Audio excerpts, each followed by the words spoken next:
So I'm joined again by our fantastic producer, Gianna Palmer. Hi, Gianna. Hi, Brian. Have you ever heard of Howl.fm? What is it? It's kind of like the Netflix of audio. It includes amazing audio, miniseries, podcasts, specials, and one in particular that I think is great. For anyone who's a fan of Stranger Things or Black Mirror, you're going to love Howl FM's newest show, which is called The Outer Reach. What's it about?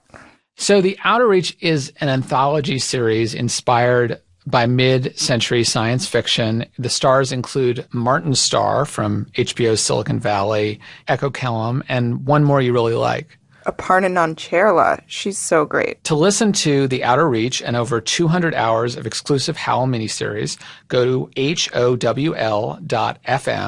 And what promo code are we using, Gianna? Katie. Yeah, use the promo code Katie to get started. You get a full year of Howl for just $34.99.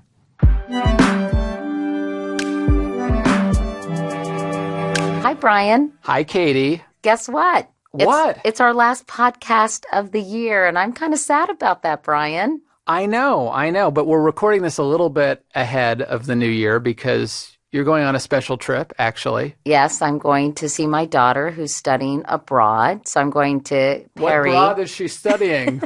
Oh, Shecky. Old vaudeville joke. Shecky. She is in Paris, so I'm heading there actually momentarily. But I just want to say to you, Brian, I've really, really enjoyed doing our podcast this year. Thank you so much for being a part of this and for sharing your wit and, most importantly, your wisdom about politics. Oh, my God. Well, thank you so much. Oh, my God. Wait, so what just happened? I was just weirdly sincere for a moment.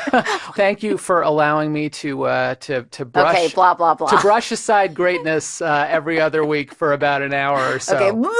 Yeah. Thank you. Anyway, well, of course, Donald Trump was the big story. We spent a lot of time talking about Donald Trump this year. So we wanted to spend the last podcast of the year talking about something new and different, right, Brian? Yeah. What is that, Katie? Donald Trump. And we're going to do that with a journalist who really held his feet to the fire during the campaign season. David Fahrenthold is a reporter with the Washington Post. Many people are saying he might actually win a Pulitzer Prize. I don't want to jinx this. But remember the Access Hollywood tape? Remember all the reporting on the Trump Foundation?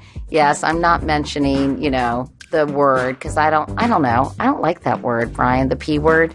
That Donald Trump used repeatedly the grabbing in the tape. The P thing. Grabbing the kitty cat. I tried to avoid that. Let's just say, he likes to grab them by the kitties. How about that? That sounds gross, too. But anyway, David Fahrenthold broke these stories and reported fearlessly throughout the course of the campaign. But David became kind of Woodward and Bernstein all rolled into one at a time when a lot of people were just commenting on the polls and the horse race. He was really focused on trying to figure out who Donald Trump is as revealed by his charitable contributions, his past comments, and really broke news about stuff that mattered. That's right. He wasn't talking about the comment of the day, the news of the day. He actually did some serious digging. And digging using a cool mix of 21st century social media technology and good old-fashioned gumshoe reporting. And yellow legal pad reporting. David Fahrenthold from the Washington Post, thank you for joining our podcast. We're very excited to talk to you. We're going to be completely geeking out today, David. It's going to be all Trump all the time. I'm glad to be here. First of all, I want to say congratulations on your extraordinary reporting this campaign season. I know you've been heralded for all your scoops, for many of your pieces that really got to the heart of issues in a era when people were covering really the superficialities of the horse race. So congratulations. There's Pulitzer rumors flying around, David. You must be feeling pretty good about yourself right now. I was looking at your bio, by the way, and it occurred to me it took you about 16 years to become an overnight sensation. So I think that's probably good to remember. Exactly, yes. This time last year I was writing about Jim Gilmore, so it's really been a pretty fast rise. Well, how are you feeling? Well, good. I mean, the job that I thought was going to sort of be over on November 8th now continues on in a much more comprehensive way. So I'm trying to kind of figure out what my niche is going to be covering Trump the president. So it'll be some Trump charity stuff as well, but it's obviously got to expand because it's, there's a lot more to say about him now. Before we talk about moving forward, because that's a big area I think we want to broach, how would you characterize covering this campaign? What was sort of your true north as you set out to cover the Trump candidacy? Well, I felt like the way to cover Trump is not to write about his words or not about his words only, not about what he says, but about what he does.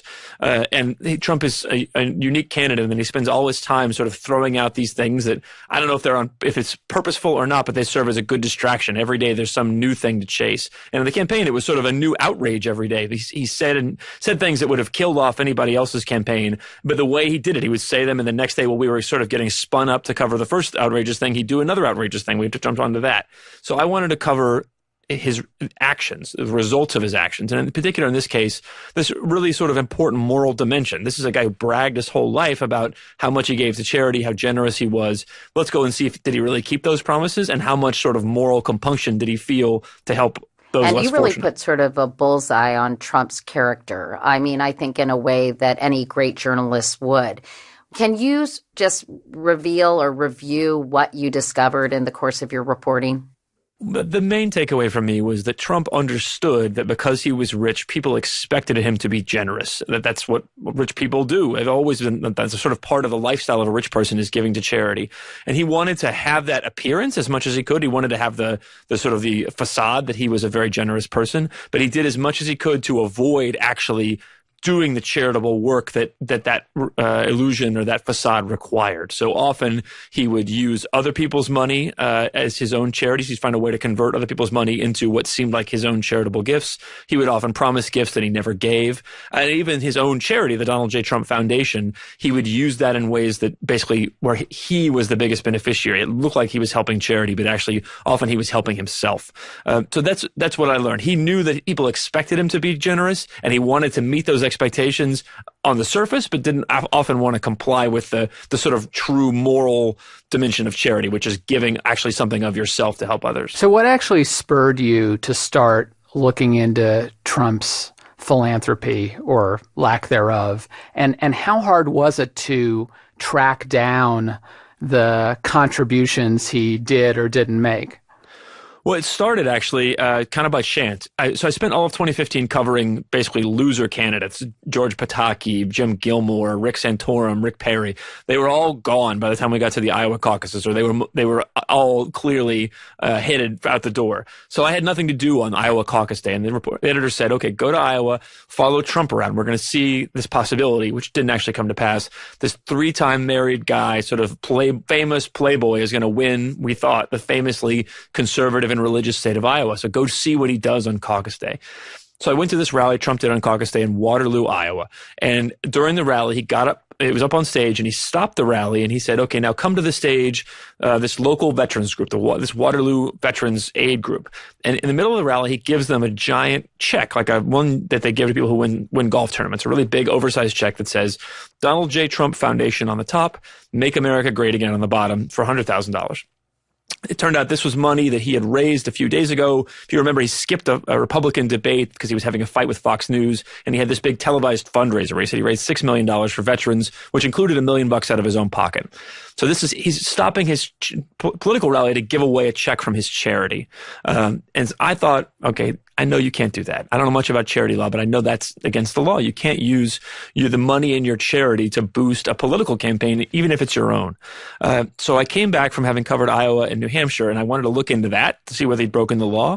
And there was another thing. He had said he'd raised $6 million, but he'd only actually given out about $1 million of these oversized checks, and then he stopped. So I wanted to know, okay, where's the rest of the money? And I thought at the time that question, where's the rest of the money, would take a couple of days to answer, because what political campaign would basically stiff veterans in the middle of a Republican primary? Who would ever do that? That's impossible. And the veterans' contributions he made to catch people up were as part of an event to get out of a presidential debate that he didn't want to be part of. He said, you know what, instead of debating these, losers, I'm going to throw a fundraiser for veterans to which I'm going to contribute $1 million of my own money, basically. You're right. So he got a huge political goodwill out of that televised fundraiser and out of the idea that, look, isn't he amazing? He can raise $6 million for veterans at the drop of a hat. He's so rich, he can give $1 million of his own at the drop of the hat.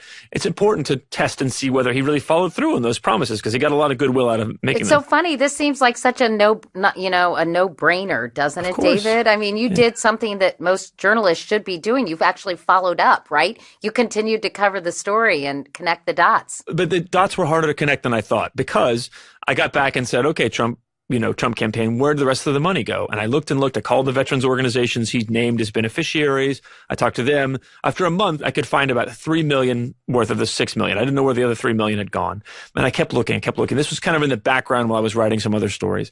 Finally, we get to May. So it's now been almost 4 months since the original fundraiser. Something really odd happened. Corey Lewandowski, who was Trump's campaign manager at the time, called me and he said, okay, I can tell you what happened to that $1 million that Trump said he'd give out of his own pocket to veterans groups. He gave it away. But I can't tell you who got it or in what amounts or when or anything. It's a secret. But just know that $1 million has been given away. And at that point, were you? Why was it a secret? At that point, were you also looking into Trump's other charitable giving? Had you broadened out yet, or were you just focused on this one event? I was mostly focused. We'd done some other stuff, but I was mostly focused on the veterans thing. That was such a concrete promise he'd made in the context of the presidential campaign on TV. So I really wanted to focus on that. And so after Lewandowski says that to me, I thought, well, okay, I want to see if he's right. If he won't tell me any details, I want to try to find some of this money on my own.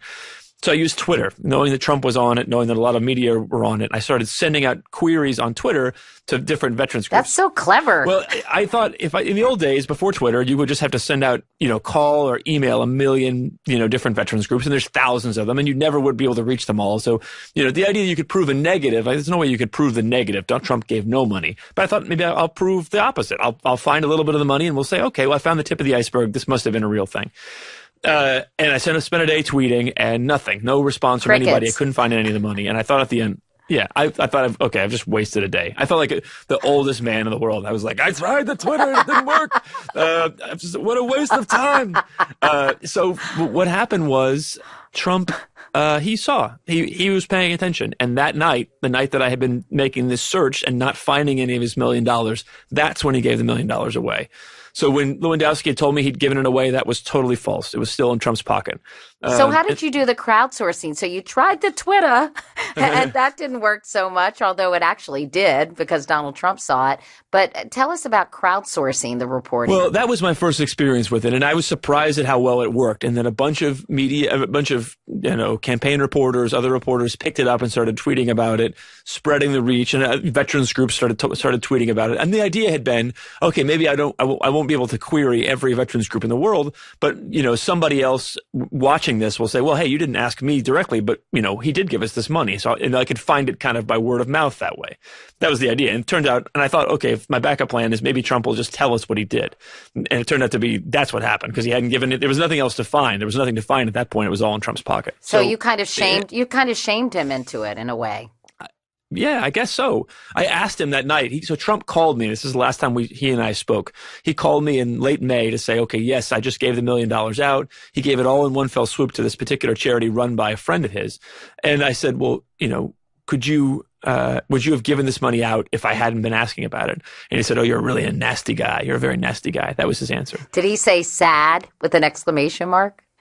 I don't find that he says that in conversation, but he does say nasty a lot. It was a weird interview because he would say, you're so nasty. Well, you're a nasty guy, and Hillary Clinton was a nasty woman. Yeah, so I'm definitely not the only nasty person. I don't know. In We this should world. cue Janet Jackson right now for some reason. But anyway. But then you started looking more broadly at what the Donald J. Trump Foundation has been doing or not doing. And in over a the nutshell, decades. the answer would be? Well, the Trump Foundation, he was giving money out of it, not in very large amounts, to charities, often charities that did business with him. You have to remember that a lot of Trump's business at Mar-a-Lago and Trump Tower is renting out ballrooms to charities who can pay like $275,000 a night to rent out Mar-a-Lago. So they're his clients. So he was giving donations to these clients, but the money we figured out was not his. The money of the Trump Foundation, he hadn't given the Trump Foundation $1 since 2008. It had all been other people's money that he took in and then gave out. I mean, the one extreme example we found just amazed me. So, okay, so there's this charity in Florida, the Palm Beach Police Foundation, which is they rent out Mar-a-Lago for $275,000 a night. Trump wants to give them a donation, but he doesn't use his money. He doesn't even use the money of the Trump Foundation. He calls the foundation of a friend of his who has died and asks the friend's surviving relatives, hey, listen, I'm raising money for the Palm Beach Police Foundation. Can you kick in some? And they say, sure. But he says, don't give it straight to the Palm Beach Police Foundation. Give it to me, and I'll pass it on to them. So they give him $200,000 to the Donald J. Trump Foundation. He just takes their money and gives it on, adding nothing of his own, gives it to the Palm Beach Police Foundation. And then Trump is recognized as a philanthropist. He gets a giant crystal palm tree as a reward for his great philanthropy when it was all somebody else's money. That's the sort of most direct example. Where it's like Florence Johnson gave the money, but he gets the credit. He gets the credit, yeah. One of the strangest stories was the story of his portrait. 4 foot tall or 6 foot tall portrait that was Not- paid for by the foundation. Yeah. Can you tell us the story of that portrait? Sure. So I've been calling all these charities the Trump Foundation had given money to just to find out, A, had Trump given them any money extra out of his own pocket, and also to find out, okay, what was the money when the Trump Foundation gave this donation? Was it in exchange for anything, or was it just a straight up gift? And so this particular group, I'd called 325 charities. This was charity number 325. And they said, yes, the Trump Foundation gave us $20,000, but it wasn't just a straight gift. It was a purchase. Trump had gone to this event at Mar-a-Lago where the entertainment was a guy who was a speed painter. He paints portraits in like 5 minutes and then auctions them off. So he painted a picture of Trump. He auctioned it off. Trump's wife, Melania, was the only person willing to bid very much for it. She won it for $20,000, and then he paid with the Trump Foundation's money. And that really puts him on thin ice with the IRS because that is not kosher, is it? That is not kosher, David. No, basically the IRS says that if you're a charity and you buy something, it has to be something that you're using for a charitable purpose, right? Trump can't use his charity to buy something for himself or his business. So the question is, what the heck charitable purpose would there be in a 6 foot tall, $20,000 portrait of Donald Trump? And we never got the answer. Why wouldn't she just pay for it from their private funds? We never got the answer. I thought in a number of cases that Trump's understanding of his charity was whenever he needed to give money to another charity, he would use the Trump Foundation, basically not understanding that that's not how it works. That even though in this case the money went to a charity auction. And then we found this later another portrait, a $10,000 portrait, also of Trump himself, that was also bought using charity money, and that we actually were able to trace to his golf resort outside Miami, where it's hanging on the wall of the sports bar. So that's clearly illegal. So wait. So what? So there were two portraits? There were two portraits, one for $20,000, one for $10,000. And so whatever happened to the $20,000 one? Is that in Trump Tower? Well, all we know is that afterward, the artist at Melania Trump's direction boxed it up and shipped it to Trump's golf course in Westchester County, New York, with the understanding that it would hang in the employee boardroom. I haven't been in the employee boardroom there. They won't let us in. They won't talk to us about it. So maybe it's there or maybe it's somewhere else. But it was clearly not going to a children's hospital. The other one you tracked down, though, and that was where again? Trump has a golf resort called Doral outside Miami. Oh, right. I know the Doral. So thanks to my Twitter followers, we found it hanging on the wall of the sports bar there. So that's, the charity paid for it, and it was used to decorate the wall of Trump's for-profit business, which is like textbook self-dealing. Well, and you became kind of famous over the course of this reporting of sort of mixing Twitter with this old-fashioned yellow legal pad that you used to keep track of how much money Trump was giving or not giving to charity. How did the yellow legal pad become such a thing? We had all these promises Trump had made to give money to charity out of his own pocket over the years, and I was trying to figure out if he'd done any of that. And so the Trump people wouldn't help me, and I tried to think, okay, well, I'll try to not prove a negative, but prove Trump right. Let me go calling the charities that I think seem closest to Trump, the ones most likely to have gotten his money. I'll call them and see whether they've ever gotten a donation from him. And I knew it was going to be futile a lot of the time, that I was going to be calling and getting no answer. So I needed a way to make futility look interesting. And that's when I came up with that legal pad where I could take a picture and at one glance sort of show you how hard I was trying to find this money and how I was failing. We're going to move on in a moment. But before we do, I have to ask you why your reporting, as excellent as it was, didn't seem to resonate with many voters on Election Day when it came to Donald Trump and his use of charity dollars. I think people did care. I have sort of a couple of theories about this. One is that I don't think it was used very effectively by the Democrats. I think you're sort of dependent on, in some cases, I can only bring these things to light. Somebody else has to use them for political purposes and for them to quote unquote matter in the election. So they used it a couple of times, but not very much. that may be one reason. The other one is that there was just a lot else going on in this election. And there were so many other factors, an FBI director chastising the Democratic candidate, writing a letter a week before the election. To say that Trump won, I don't think that means that it didn't matter. It just means that a lot of other things mattered too. Well, when we come back, we're going to talk about your other big scoop of this campaign cycle, and it has to do with kitties. We'll be back with David Fahrenthold right after this.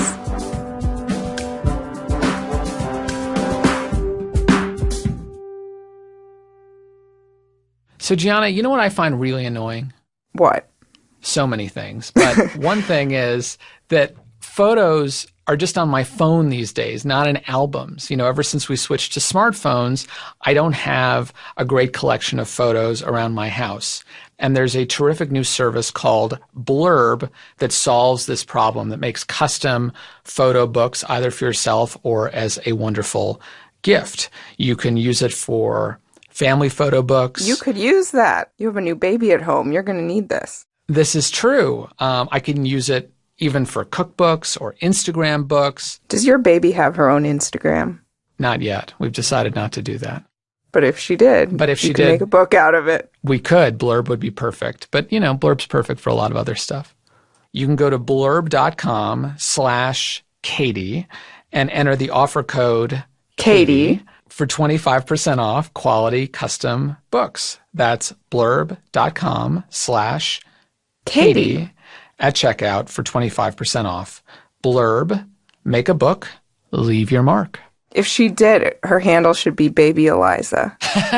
Yeah, I wonder if that's taken. And then, when she's 40 years old, she'll still be Baby Eliza.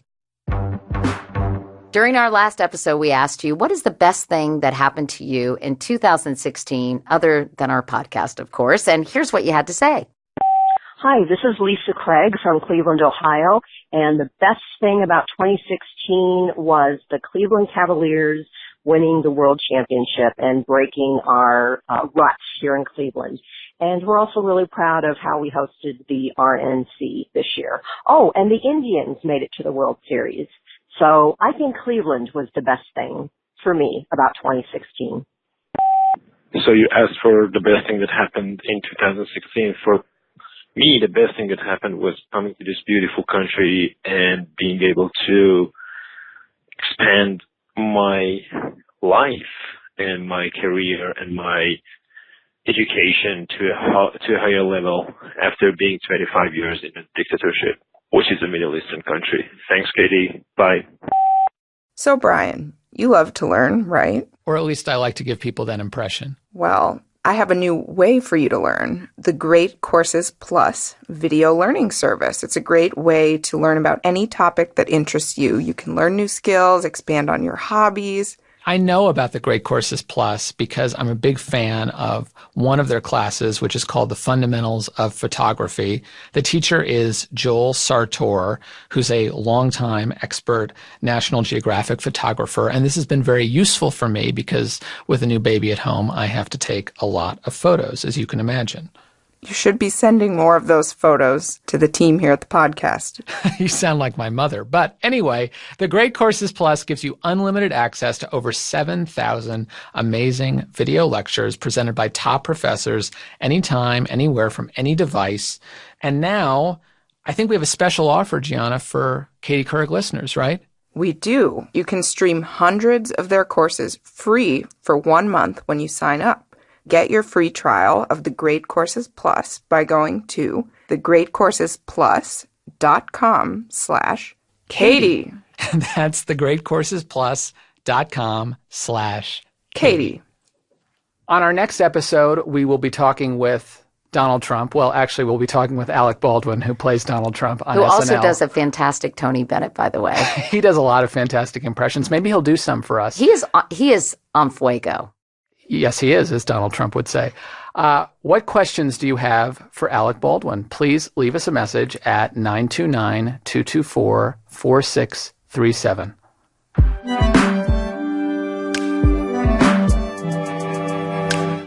And we're back with David Fahrenthold from the Washington Post. Let's talk about your other big scoop. And this was the notorious Access Hollywood Billy Bush tape. I'm not sure how much you're going to be able to talk to me about this or how much you're going to be able to reveal your sources, but come on, David, give it up. How'd you get that tape? I can only say we had a source. It was not something we were looking for, or we had, that we knew existed beforehand, but, it sort of fell in our laps. And maybe it was because I'm better known than I was before because of the Trump Foundation stories, not look at a gift horse in the mouth. And can you just describe sort of how it came to you in terms of, did you get a phone call when you listened to it? I mean, just give me some color commentary here, please. Well, we got it. I can't tell you much more about how it came to us, but when we got it, I'm watching this videotape, and the beginning is just it's a video of a bus, right? It's a bus driving around this extremely boring backlot. And you're like, wow, who cares, yeah, right? This is so lame, yeah. And you can hear some mumbling, but you can't really hear what the mumbling is about in the beginning. But then maybe 15 or 16 seconds in, you hear Trump's voice, and you hear him telling this story about Billy Bush, about trying to seduce this woman in Palm Beach. And, immediately you knew the language, you could tell it was Trump's voice, obviously, but you knew the language was different. This was him talking about himself in a way that even Donald Trump had not talked about himself in public. It packs a lot into 2 minutes. And I mean, to the point that, there's that line in there that always stuck with me where he talks about groping women. And then he says, when you're a star, they let you do it. And there's like a wonderment in his voice there, like a genuine wonder where he's like, wow, like I'm not BSing here. Like, I'm just telling you, this is amazing that this happens to me. I can't believe the world works this way. So we knew it was a big deal. And we knew it was, this was not him talking about women, rating women's bodies or whatever. This was him saying, like, here's how I behave. Here's what I do to women. Here's what I will do. Here's what I might do to this woman we're about to meet right now, this soap opera actress. And so the sort of guy got a lot of gears started in motion here. The video team, the lawyers, trying to figure out, getting everybody ready. Like, okay, listen, something really big is going to happen, and we don't have that much time to do it in. Did NBC sit on that tape? I read later that they did, that they had found it the Monday of that week, I guess, in response to an AP story that was about The Apprentice. I don't know. That was my main worry all day long, was that we were going to get beat by NBC. So we had to call NBC, obviously, to say, hey, are you going to sue us because you think this is your property and we've gotten it somehow?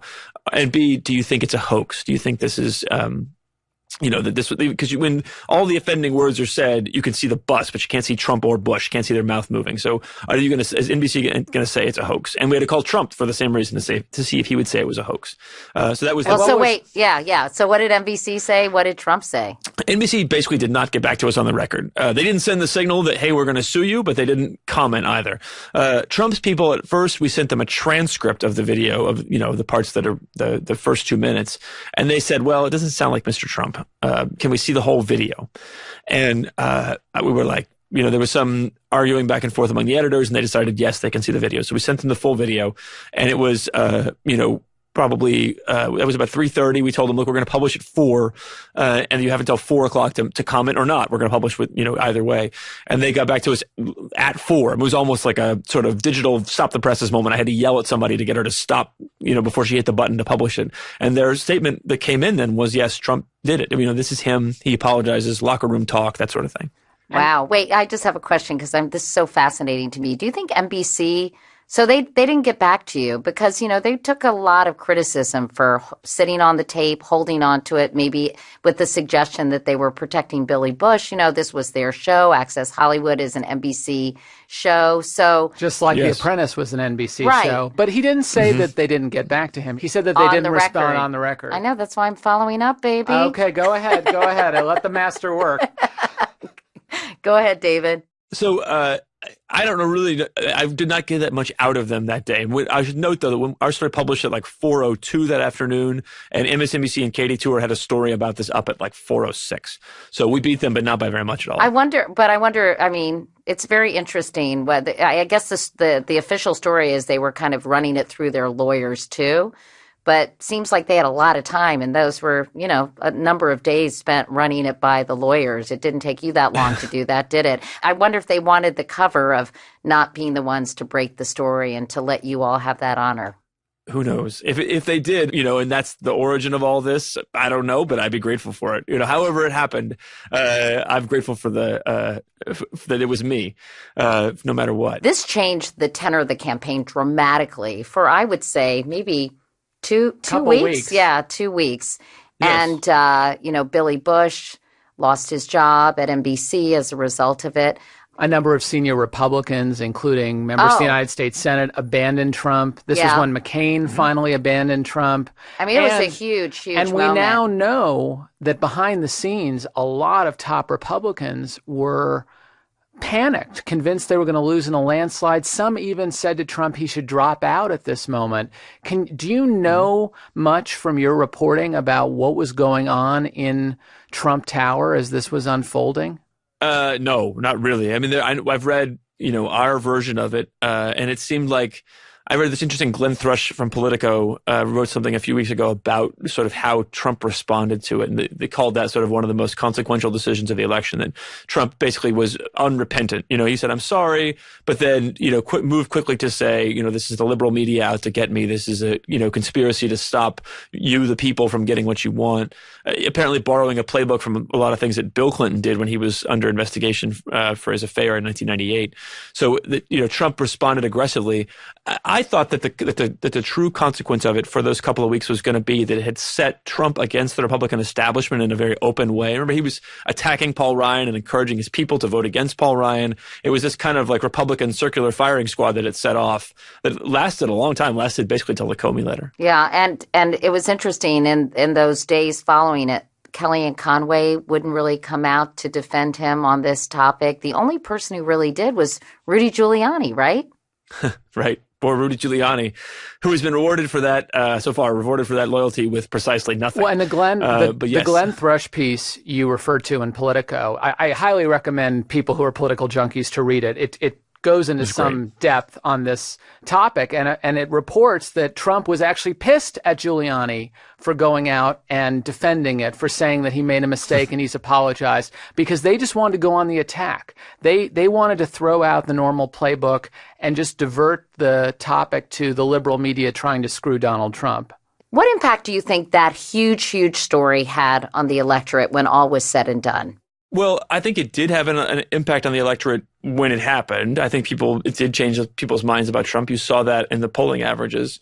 And I think also it caused, there are a lot of other Republicans who I think were willing to support Donald Trump when they thought he could win, but, disagree with him on a variety of things. And at that point, when they thought he was going to lose, were willing to back off. Think of Jason Chaffetz, the powerful House Oversight Committee chairman, saying, I'm out. I can't look at my teenage daughter in the eye when I hear this sort of stuff. And it's made people, I think, even more cynical about politicians, if that's even possible, because there were so many people at that moment who said on principle, absolutely no, they couldn't support Trump, they couldn't vote for him, who then reversed themselves again before Election Day and said they were for Trump, including Chaffetz. And now we're having to back him because he's president-elect. So what have we learned from this? I mean, do you think politicians are going to behave differently in response to scandals as a result of this? I mean, I think that this sort of picked up a lesson that George W. Bush and before him Bill Clinton had employed, which is that if you don't seem ashamed by whatever you did, people will start to think that it wasn't shameful after all. That I think a lot of people look to politicians to communicate the depth of their own mistakes. And if you are able to convince people that you don't think it's a big deal or that you're moving on or it's really somebody else's fault, you can move past it. Not everybody can do that. I was going to say, though, I'm going to have to take issue with that, David, because I think this was a singularly Trumpian response. And I'm just not sure anybody would have the bluster and the hubris to kind of deflect a story like this the way he did. Can you see that as well? I think you're right. I think he was an extreme case. He already had, by that point, had been the guy who said I could shoot someone on Fifth Avenue and people wouldn't care. Well, my colleague at Yahoo, Matt Bai, often said during the course of this campaign, Trump cannot be shamed. He's genetically incapable of feeling ashamed about anything. But I think that's right. I think that's what we learned. But the interesting thing to me, you mentioned other politicians. I was really struck by those people they were reacting to what they thought voters would think and what they thought voters would care about. And I think when voters, I think after a while when they realized that voters were not turning on Trump in the way they thought, they sort of slowly came back because they wanted to be on the winning side. So, David, I met you a few weeks ago at this conference at Harvard that brought together all the top campaign operatives on both sides. And Here we go, two Harvard people. Harvard. Oh, yeah, we're going to do the secret handshake after this, but you can't watch it. My safety's goal, by the way, David. She says not at all defensively. I was really struck by something Robbie Mook, Hillary Clinton's campaign manager, said to me, which is the negative frame on Trump was always take something he said and kind of make fun of it, attack it, but the media always showed the thing that Trump said. And the negative frame on Hillary was something totally outside of her campaign messaging. The Clinton Foundation or the emails or Benghazi. And so she didn't get the opportunity to say what she wanted to say. And so for a lot of voters, it kind of boiled down to Trump the badass versus Hillary the crook. And given that choice, particularly in the wake of the FBI director's letter, they went with the badass, and thinking at least they'd get some change in Washington. Well, we talked about the shame thing, and I think that's a really interesting. They were two very opposite cases of how do you deal with a shameful act, right? Think of the way Clinton reacted to the email thing, which was for a long time giving shifting explanations about how much she was allowed to do. It was totally fine, or maybe it was mostly fine. Then apologizing for it, then apologizing more for it, and dragging it out and letting it be the main thing that she talked about because she couldn't find the right thing to say about it.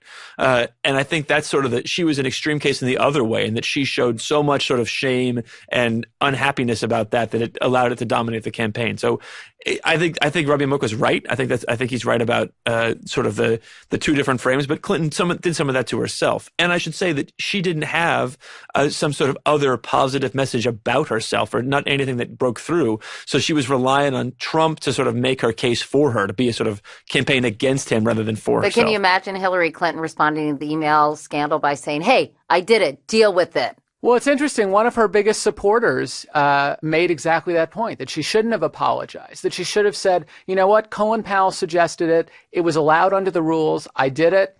And, there was nothing wrong with it. And there was nothing, and it didn't jeopardize national security. And there's no evidence that email was ever hacked. Right.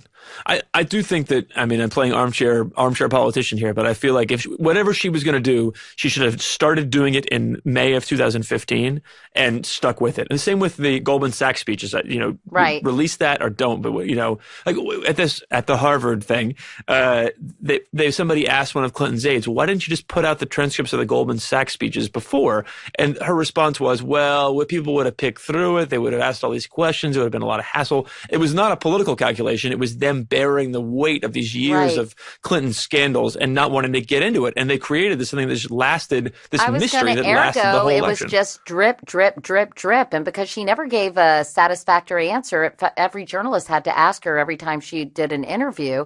And she could have said, hey, refer to my comments from May. I've answered that question. Right. Let's talk about things the American people really care about. I think I'm going to run for office. I'm kidding. Breaking news. I'm kidding. Should we talk about fake news? Speaking of fake news.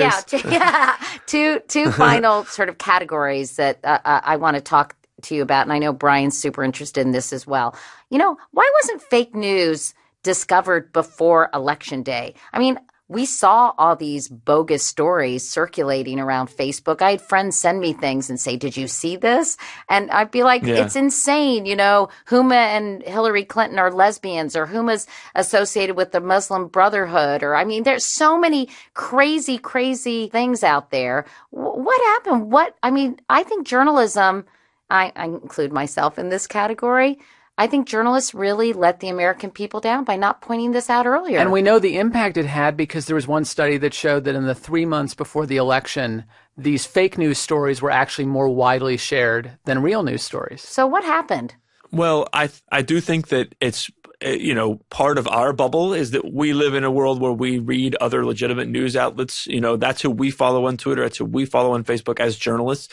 And so I think in some ways it was hard to see how much, other people had self-selected their media feeds to just tell them all fake news. I think we didn't get it because we didn't see it.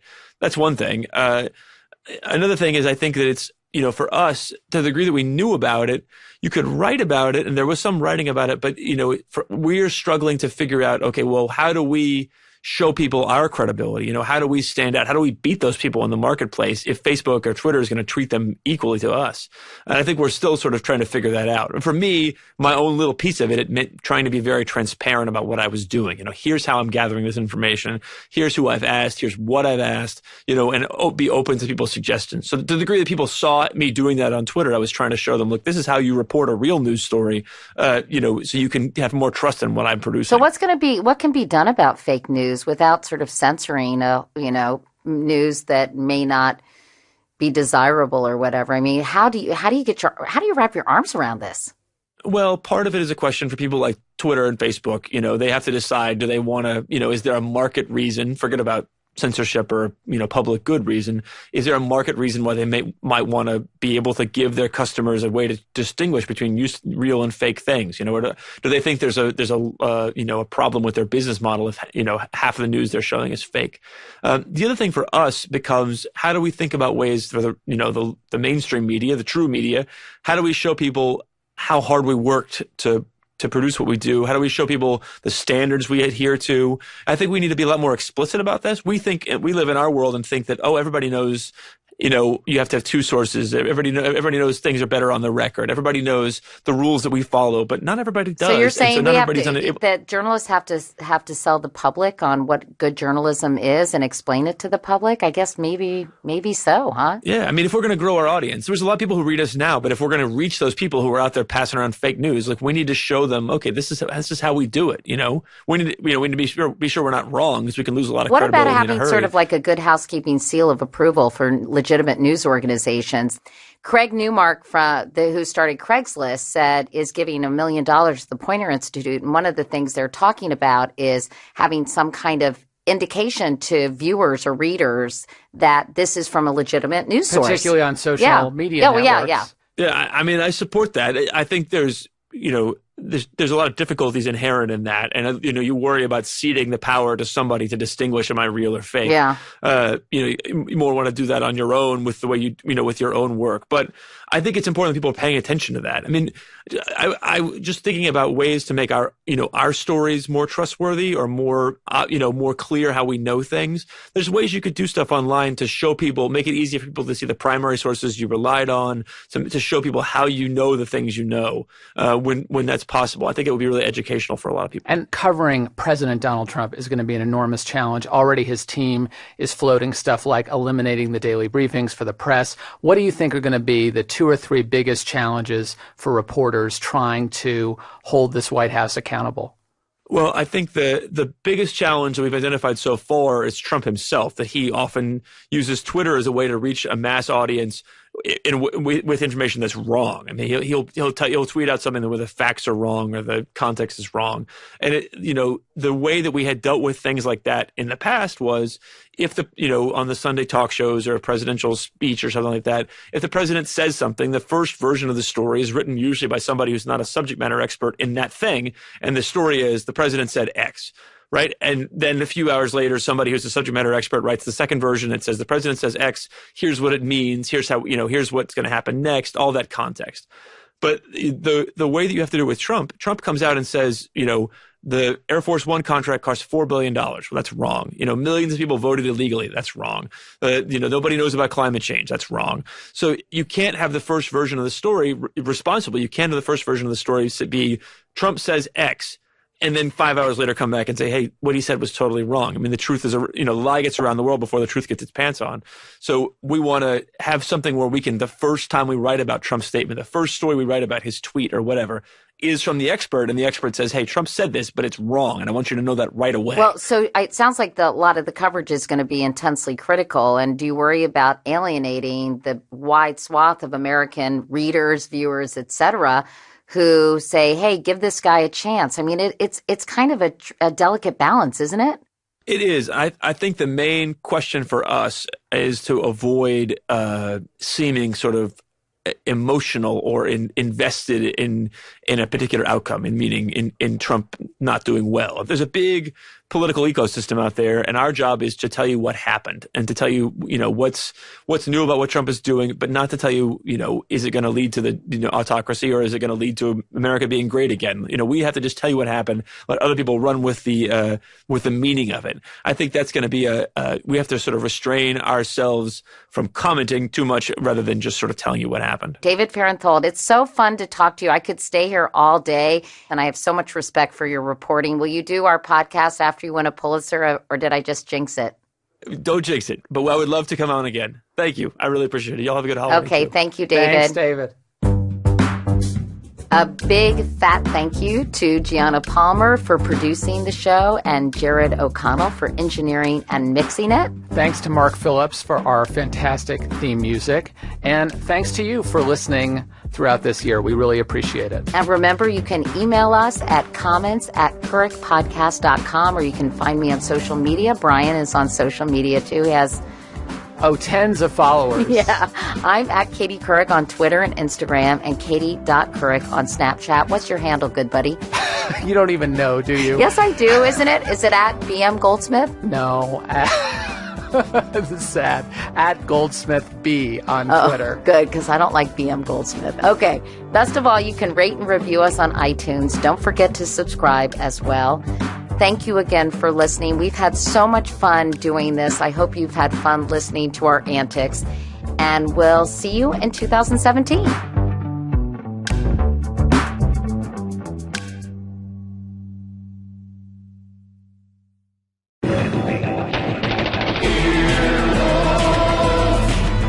This has been an Earwolf production, executive produced by Scott Ackerman and Chris Bannon. For more information and content, visit earwolf.com.